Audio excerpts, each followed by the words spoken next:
this is Stitchless TV, and today I'm going to show you how to make 2 fantastic tops out of one nightie. The reason we're going to use this nightie is because look how fantastic this broderie anglaise is, and who's going to see it when I wear it in bed? Do you really think my boyfriend is interested in me wearing this broderie anglaise nightie? So what we're going to do, we're going to make it into 2 tops that we can wear in the day. The first top is going to use this fantastic hem. Look at that hem. Can you see that gorgeous hem? And then the second top is going to use this material in here for my famous puff sleeve look. Have a look at this. So for the bit in the middle, we are going to make this. Top number 1 is going to be a sleeveless summer top. So what we're going to do, you need to try on your night dress, okay, try it on and then bring up the hem, which is where all the lovely detail is. Why do I want that down at the hem when I could have it up here? So I like my tops quite short at the front. So I'm going to measure how long I'm going to have it here. Mine is 33, roughly 33. And then remember that measurement. Right, you've got to lay your nightie out on the floor, on the table or something. Make sure your side seams are at the side.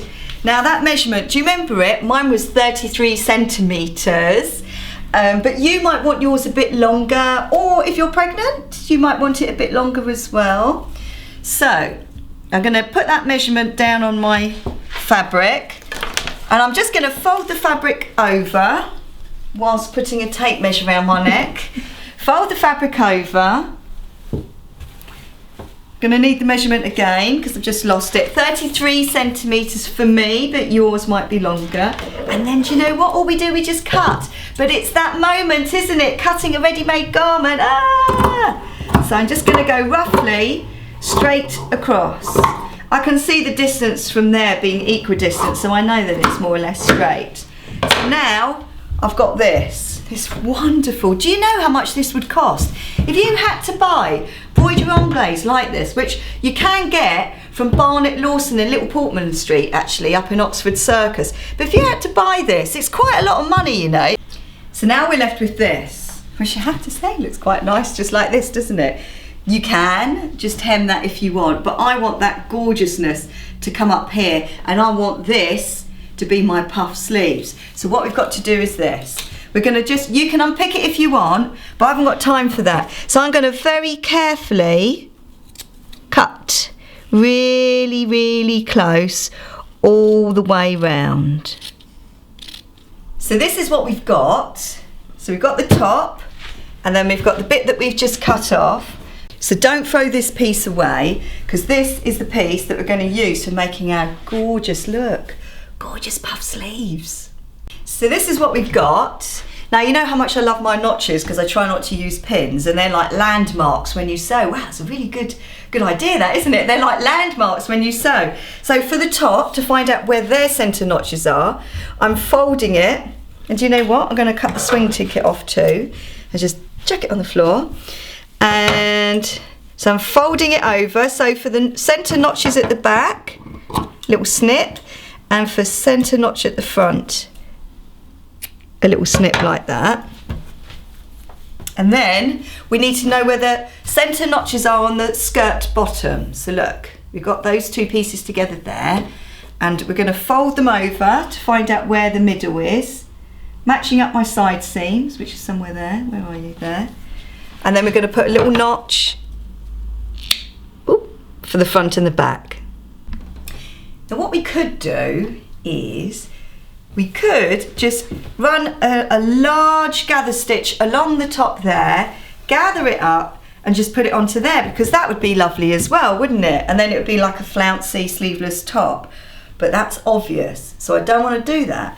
So what I'm going to do is, I found my centre. Right, I know that I want just a little bit of gathering here and the same at the back. And you know what, I can't bother to do like great big gather stitch in there. All we're going to do, I'm just going to pinch it like this. Look, I'm just going to go like that, and then I'll just stitch it with a normal stitch, do the same there, and then do the same at the 2 places at the back. So I've got my centre front there, so that's my landmark. And I'm just going to pinch these little bits up like this, making sure that they're all straight. And all I'm going to do, I'm just going to stitch about 1 centimetre in from the edge, just to hold them in place. I guess it's just a stay stitch really. I'm not even going to go backwards and forwards. And then I'm going to carry on straight until I get to the same place on the other side. So let's see, just roughly, okay. And now I'm going to start gathering it a little bit there. And just stop. And then just do exactly the same on the other side. So we've done it at the front and we've done it at the back, even though there isn't really a front and a back. So let's go back to our top again. So what we're going to do now is we're going to match up the centre front notch on the skirt to the centre front on the top. I'm going to stitch from there to the edge, and I'm going to stop, take a break, and then I'm going to do the other side from the front to the edge, take a break, and do the same on the back. Now remember, right sides together. So here we go, right sides together and notches together. Using a regular stitch, which is about number 3, I'm going to stitch from that centre to the side seam of the top, and I'm going to stop, and then I'm going to do the other side and then do the back.